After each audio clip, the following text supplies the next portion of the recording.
Identificación. Palabras magistrales del Génesis, número 6. Palabras magistrales del Génesis. Polvo y espíritu. Génesis 2, versículo 7. Mis amigos, cosa formidable y maravillosa es el hombre. Si redujéramos un cuerpo humano a sus componentes minerales y químicos y fuéramos a venderlo al mercado, no nos darían por ello más que unas cuantas monedas. El cuerpo humano más bello, del hombre mejor formado o de la mujer más hermosa, un momento después que el aliento los ha dejado, no es más que carne putrescible, materia que debe ser quitada de la vista cuanto antes. El hijo más querido, la esposa más amada, el padre o madre más deseados y necesitados, un segundo después de producida la muerte, ya son otra cosa. Algo intangible ha desaparecido de ellos, y lo que queda para contemplar no es más que materia, polvo, barro, arcilla, conglomerado de minerales que con el tiempo se disolverán en la nada. Y eso, mis amigos, somos todos nosotros. Una mezcla acertada de materia y espíritu, de cuerpo y aliento, de minerales de la tierra y de soplo del Creador. Así lo dice la Biblia en forma sencilla y majestuosa, en uno de esos versículos magistrales que contiene en tanta profusión. Génesis capítulo 2 y versículo 7 dice lo que sigue. Entonces Jehová Dios formó al hombre del polvo de la tierra y sopló en su nariz aliento de vida, y fue el hombre un ser viviente. Polvo de la tierra, aliento de Dios. Eso es el hombre, una mezcla prodigiosa de materia y espíritu, disecado en un laboratorio, disuelto el hombre en sus componentes físico-químicos, no es más que eso, materia no muy diferente de la materia de las bestias, o las plantas, o las rocas. Pero esos mismos componentes físico-químicos, llenos del Espíritu de Dios, son un hombre que piensa, que siente, que ama, que habla, que crea, que sueña y que conversa con Dios de igual a igual. El hombre es la obra maestra de la creación, el fruto perfecto de la inteligencia de Dios. Por eso el hombre es la criatura más amada, más deseada y más buscada por Dios. Pero esta acertada combinación de elementos físico-químicos y aliento divino que es el hombre, no tiene vida permanente. Llega un momento en que la combinación se acaba, el individuo muere, la materia se separa del espíritu y el espíritu de Dios regresa a Dios, donde pertenece. ¿Qué pasa entonces con el hombre, con el ser humano que ha vivido durante 60, 70, 80 o más años, que ha pensado, que ha sentido, que ha llorado y que ha reído? La Biblia lo dice, el polvo vuelve al polvo y el espíritu vuelve a Dios que lo dio. ¿Es este el destino final que Dios trazó para el hombre? No. La Biblia nos dice también cuál es el destino final del hombre. Es la resurrección, es la vida eterna. Es posible resucitar de entre el polvo. Es posible volver a vivir después de haber muerto. Es posible que este ser mortal que es el hombre pueda recibir la inmortalidad. Es posible zafarse de la destrucción eterna y de la aniquilación completa. Pero es posible en Cristo, porque Jesucristo es Dios que se hizo hombre, Dios que tomó la forma, naturaleza y esencia humana. Dios, el que es todo espíritu, se hizo materia y espíritu. Y vivió como hombre, y sintió, pensó, lloró y rió como hombre. Amó y soñó y habló como hombre, y un día murió. Murió clavado en una cruz, y luego resucitó. Volvió a la vida en posesión de una vida indisoluble, para ofrecer a todos los hombres, sujetos al signo de la muerte, la misma resurrección y la misma vida eterna. Usted y yo, amigo mío, moriremos. Podemos quedar hechos polvo para siempre, o podemos resucitar a una vida supergloriosa, rica, satisfaciente, radiante y dichosa. Solamente basta que usted y yo aceptemos la vida eterna que Cristo nos está ofreciendo.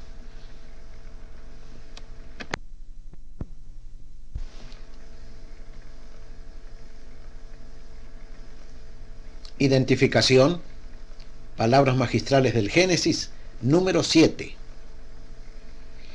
Palabras magistrales del Génesis. Era un jardín sonriente. Génesis capítulo 2, versículo 9. ¿Recuerdan ustedes aquellos delicados versos de Joaquín y Serafín Álvarez Quintero? Era un jardín sonriente. Era una tranquila fuente de cristal. Y era un viejo jardinero que cuidaba con esmero su rosal. Son uno de los versos románticos que aprendí en mi juventud. Bueno, Dios plantó un día un jardín sonriente. Un jardín como jamás lo hubo en la tierra. Un jardín perfecto. Perfecto en su diseño, perfecto en su distribución de plantas, frutas y flores, perfecto en su sistema de riego. Había en ese jardín toda suerte de frutas, toda clase de plantas de adorno, toda variedad de flores. Los insectos reptaban por el suelo. Las abejas volaban de flor en flor y las mariposas llenaban el aire con sus alas multicolores. Y en ese huerto, en ese jardín perfecto, había dos árboles especiales. Así lo dice el libro del Génesis, capítulo 2 y versículo 9. Y Jehová Dios hizo nacer de la tierra todo árbol delicioso a la vista y bueno para comer, también el árbol de la vida en medio del huerto y el árbol de la ciencia del bien y del mal. Y en ese jardín perfecto, y en medio de esos dos árboles prodigiosos, fue colocado el hombre. El hombre tenía permiso para comer todo lo que quisiera, de cualquier fruta del huerto y también del árbol de la vida. Pero Dios deseaba que el hombre viviera para siempre, sano, feliz y contento. Pero el hombre no tenía permiso de comer del árbol de la ciencia del bien y del mal. La Biblia no nos dice si esta prohibición de comer del árbol de la ciencia era permanente o solo temporal. Si decimos que la prohibición era permanente, entonces, ¿para qué Dios puso semejante árbol en el huerto? Sería una cosa absurda, casi una crueldad de Dios, ponerle al hombre un hermoso árbol delante de los ojos con sabrosas frutas y decirle, lo puedes mirar y codiciar, pero cuidadito con que te lo comas. Sería una disposición cruel, como ponerle a un gato un hermoso pedazo de pescado fresco y darle la orden de que no se lo coma. Y prefiero pensar que la orden era temporal, solo hasta que el hombre adquiriera mayoría de edad, solo hasta que tuviera discernimiento propio suficiente para saber lo que es malo y lo que es bueno. Como cuando uno le prohíbe a un chico que lea cierta literatura o mire ciertas películas, hasta que tenga edad y criterio suficiente. El árbol de la vida era para comerlo siempre, pero el árbol de la ciencia estaría prohibido durante cierto tiempo, no sabemos cuánto.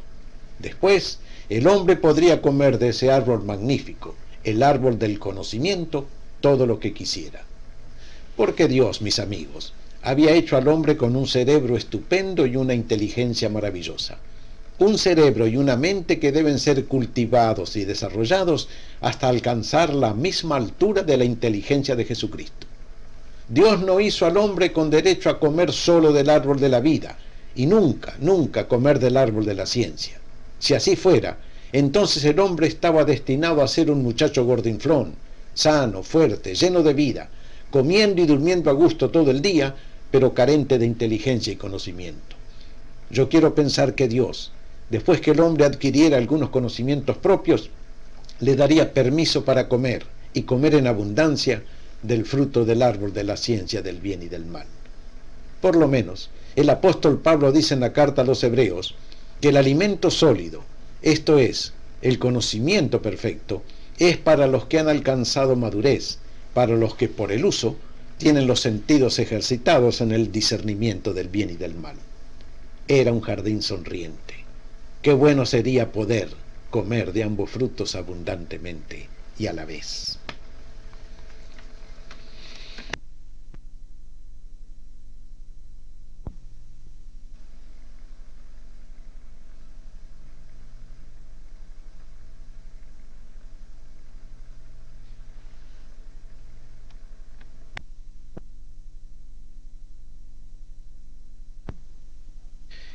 Identificación. Palabras magistrales del Génesis, número 8. Palabras magistrales del Génesis. No comer del árbol prohibido. Génesis, capítulo 2, verso 17.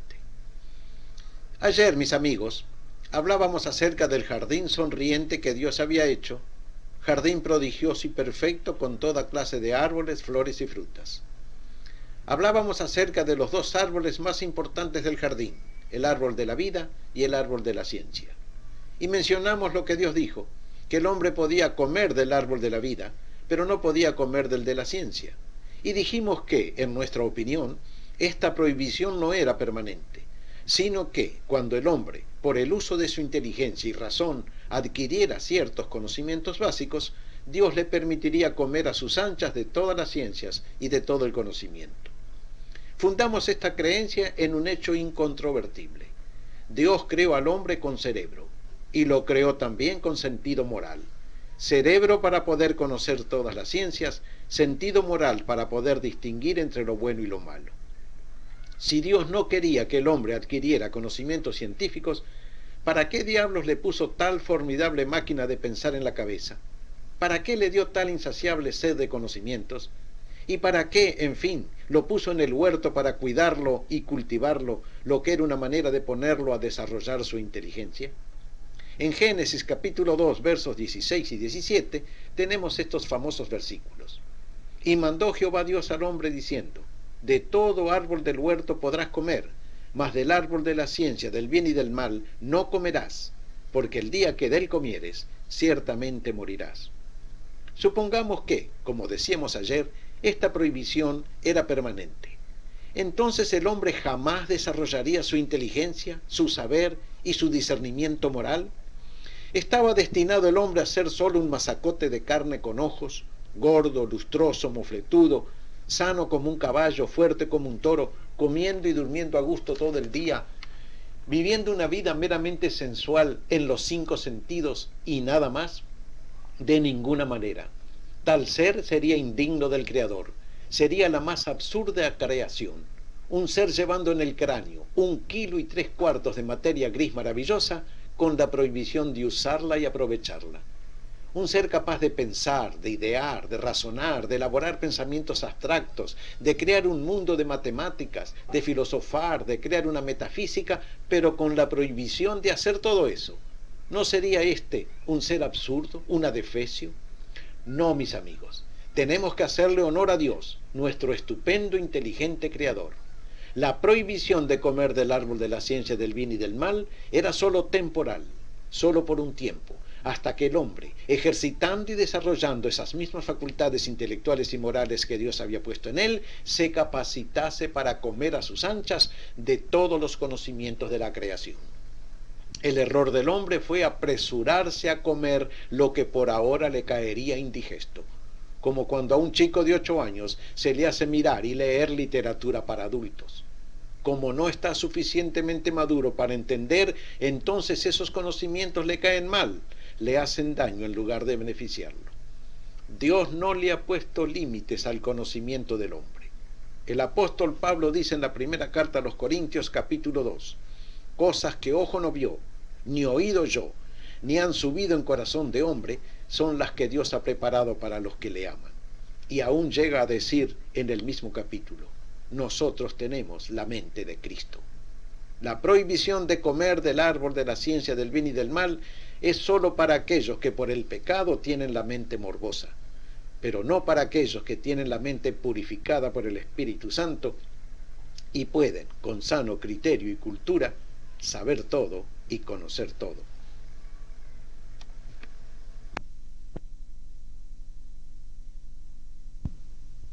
Identificación, palabras magistrales del Génesis, número 9.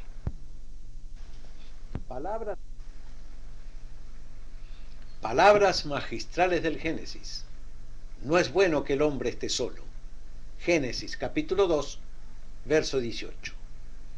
La soledad es muy buena, pero es mejor cuando podemos compartirla con alguien simpático y amable, por supuesto. Creo que no hay hombre que no haya soñado más de una vez vivir en una isla desierta con una bella mujer como única compañera. No en una isla absolutamente desierta, por supuesto, en una isla tropical, llena de árboles frutales, de flores, plantas, agua y comida en abundancia. El hombre solo, absolutamente solo, es un infeliz, es un desgraciado, que cae presa pronto de la melancolía y se muere de pura soledad y tristeza.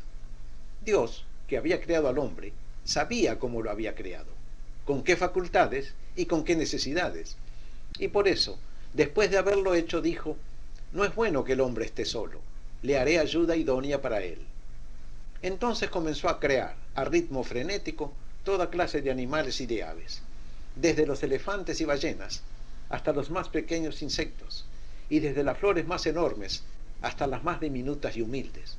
Y cuando Dios hubo creado todos los animales, y todas las aves, y todos los peces, y todas las flores, se las trajo a Adán. Y Adán, haciendo gala de una imaginación maravillosa, le fue poniendo nombre a todos los seres creados. Al mono llamó mono, al perro perro, al gato gato, al canguro canguro, a la violeta llamó violeta, y así por el estilo. Ningún animal se pone nombre a sí mismo, ni ninguna planta se denomina como ella quiere. Es el hombre el que le da nombres a todas las cosas de la creación, porque es el hombre el rey de la creación y el único con inteligencia suficiente para estudiar, clasificar y nominar toda la creación. Pero después que Adán le había puesto nombres a todas las cosas, no había para Adán ninguna compañera. Fue entonces cuando Dios dijo esa frase genial, magistral, que tendremos que agradecerle por toda la vida y por toda la eternidad.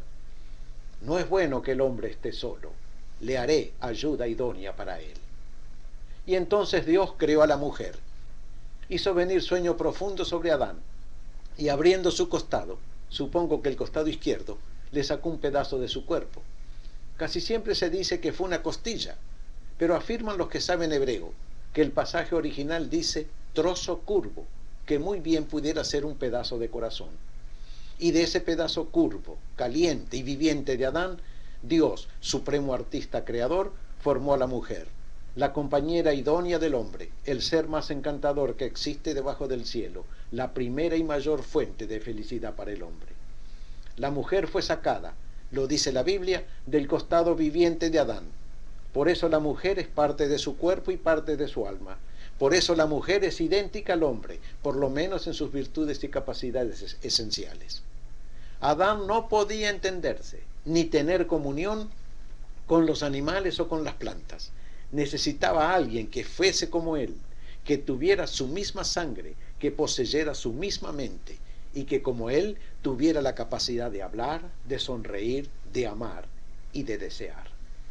Y cuando el hombre tuvo su compañera a su lado, la ayuda idónea que Dios su Creador le había proporcionado, se sintió feliz. Ahora sí podía completar su personalidad, ahora sí podía reproducir su especie, ahora sí podía conocer el deleite del amor. Y la vieja disposición de Dios continúa en vigencia hasta hoy. No es bueno para ningún hombre vivir solo.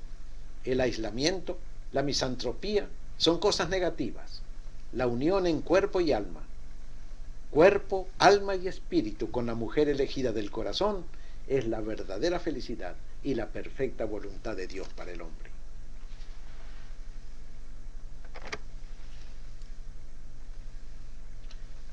Identificación, palabras magistrales del Génesis, número 10.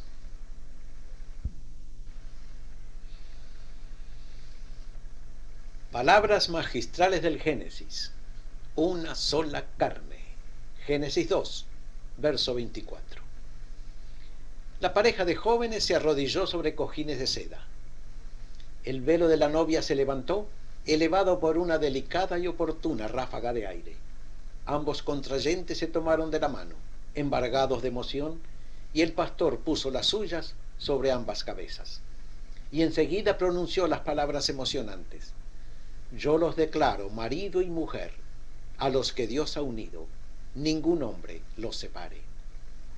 Se levantaron los novios, ahora esposos, sonaron los acordes de la marcha nupcial y descendiendo las gradas iniciaron el desfile por el pasillo del templo, que era como iniciar el camino de la vida, tal como Dios manda.